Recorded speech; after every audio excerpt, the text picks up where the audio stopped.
and then let the rule of law do its work. And more times than not, we're going to get the benefit of the doubt. People want to know, why was the cops always exonerated? Because of the rule of law. If we don't like it, then we should change the rule of law. You don't go after the cop for criminal prosecution. So this is what we're up against. We're going to win this. We won it in the 60s, the war on cops. We won it. It's going to take some time, but somebody's got to be out there defending the American police officer. I'm doing what I can. I'll do the heavy lifting. I just need you folks to cover my flanks and watch against sneak attacks and lay on your political leaders to back off these people, the cops. As Thomas Sowell said, I met Thomas Sowell recently, one of the highlights of my career, a guy I read a lot of his works. He and I had been communicating by email, and finally I went out to see him. Thomas Sowell said, it's real simple. If you're going to have law, you must have law enforcement. That's us. Otherwise, you don't have law. So I want to close with just a couple things here for you to go away with, just to keep in mind.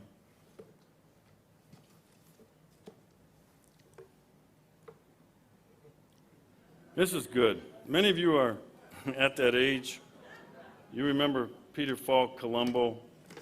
You can just see him saying this. Now let me see if I have this right.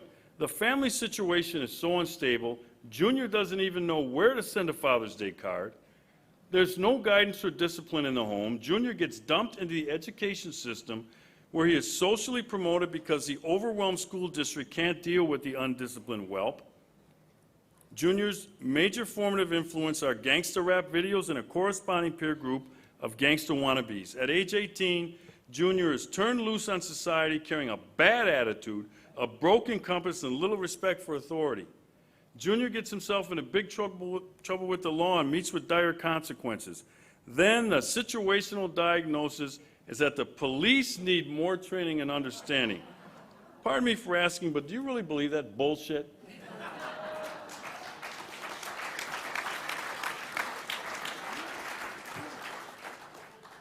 That's the heart of it. You've all seen that.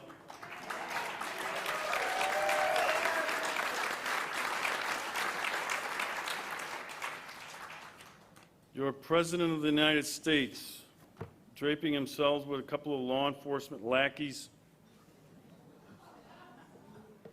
and coming up with this 21st century task force to transform this profession. And like I said, he's never done this work a day in his life. I don't want him transforming this profession. We have policing in America right. It's not perfect. It can't be, because it involves human beings, and human beings aren't perfect. But we get it right, and we're not as corrupt as some nations' police forces. All right, we better be real careful in letting people totally turn this profession upside down on its head because of an aberration like Laquan McDonald in Chicago. I see teachers now that are being charged with having inappropriate sex with their students.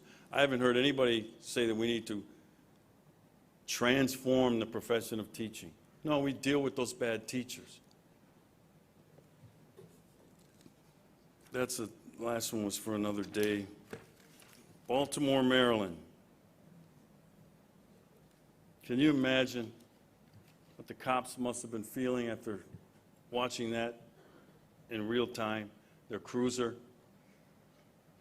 We live in those cars, we work in those cars, they afford us protection, they're our offices.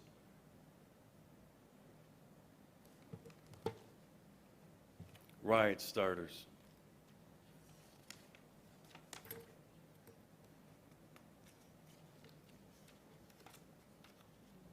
People like to paint cops with this broad brush, they're all racist, right?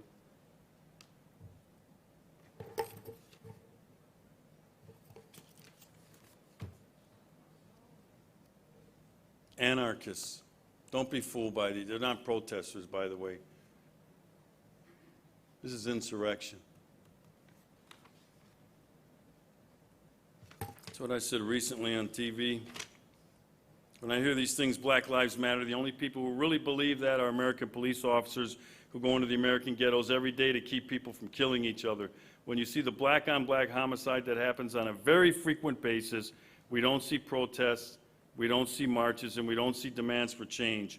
If black lives, if they really mattered, that's where the outrage would be. That's where we'd see the protests. And like I said, these people are nowhere to be found.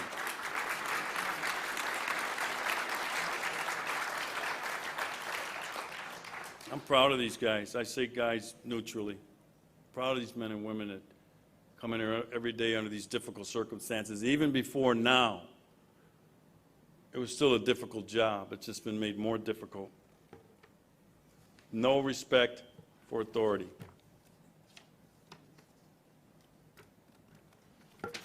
Again, anarchists. And we're supposed to want to sit down and, have a discussion with these folks? You got to be kidding me.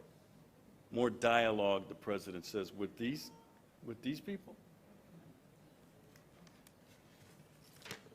The misuse of data and statistics about police officer use of force when it comes to black male. You know what the narrative is right now? Well, we killed law enforcement officers are quick to use force on black males, and it's just not true. There's no data or research, and I've read it all. There's no data or research that support this. Here's one report, Dr. Timothy Johnson. Notice in the right-hand corner there, I always cite this stuff where I got it from. By a 2-to-1 margin, more white males are killed in police interactions than black males. Where's all the screaming from the white males? They might have a claim, but yet we hear the opposite.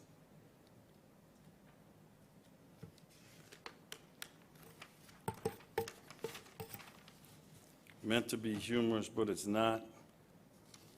Eric Holder with his anti-police rhetoric. And here's about this guy on the right.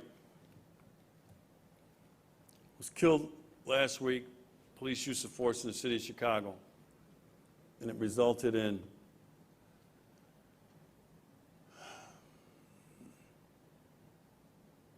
Black Lives Matter converging on the city of Chicago last week, took over part of the interstate system for this guy. This guy's mom, after he was shot and killed, the guy on the right. And you know what? I get moms. I just do. You love your children. No matter what. I get that. But she stood up there and said, my child didn't have to be shot like that. He was a good kid. Look at him. I'm not blaming her. I'm saying Black Lives Matter gathered for this killing last week, yet last summer, 9-year-old Tyshawn Lee, black kid, 9 years old, was lured out into an alley and shot and killed by his dad's rival gang member. There were no protests by Black Lives Matter when Tyshawn Lee, at 9 years old, was gunned down. And they're going to rally for this guy? We're scraping the bottom of the barrel, folks. I'm not saying this guy deserved to die, but it's alleged, and trust me, that's the word you have to use. He pointed a handgun at a Chicago police officer, told him to drop it, and he wouldn't. The police officer shot him. They recovered the gun at the scene. It probably happened. And his mom said he didn't have to die, to which my response was, and not to be mean, but you got to stop these false. Why are we embracing this as he's a good kid? He's not a good kid. Look at him. We have to stop embracing this stuff. That's what I meant. I meant to be mean to her, but I said, maybe if you'd have done a better job of parenting, he might not have turned out that way. I said might. We cannot, I'm not going to allow people to embrace it. He's a good kid. Look at him. This guy is stone cold gangster. He's not a good kid.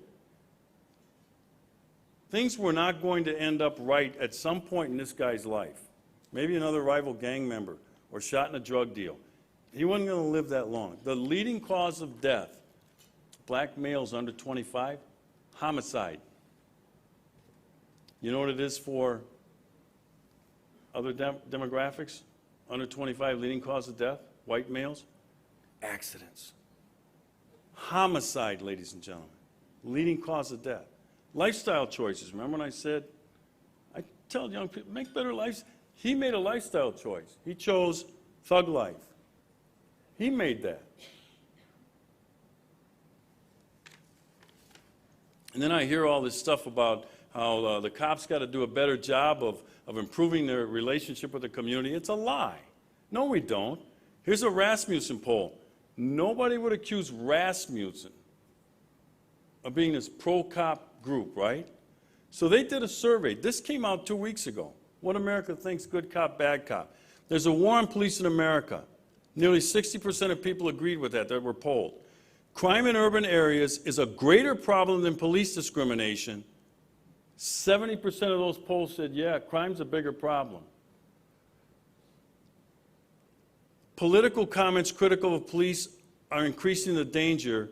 60% of those polls said, yeah, this war on cops is hurting. And here's my favorite. Police performance, good or excellent, 72% of those polls said, yeah, we like our police. It's not perfect. It's nowhere near 100, right? Show me somebody else who has numbers, approval numbers like that. But there's a false narrative out there that's dominating, and then people say, well, the police have to change. That's not what these folks are saying. They're saying the ghetto has to change. And then there's another one. 31 mayors across the country from last year surveyed, wanted to know how they rate their police department's relationship with minority communities. Mayors know, right? Add those two top figures together. 78% of these 31 mayors across the country said their police department's relationship with minority communities is excellent or good. Why are we hearing this false narrative? Cops are racist and they hate black people? The mayors don't think so. And so we should change this profession for that bottom line there. 10% of those mayors polled here said it's poor. You don't change an entire industry or profession because of that. That's called an outlier on the bottom. You disregard that. When I talk about the rules, statistics that get ignored and the manipulation of data, that's called an outlier. You throw it out. We're going to change the profession because 78% of these mayors said it's pretty good. With minority commitments,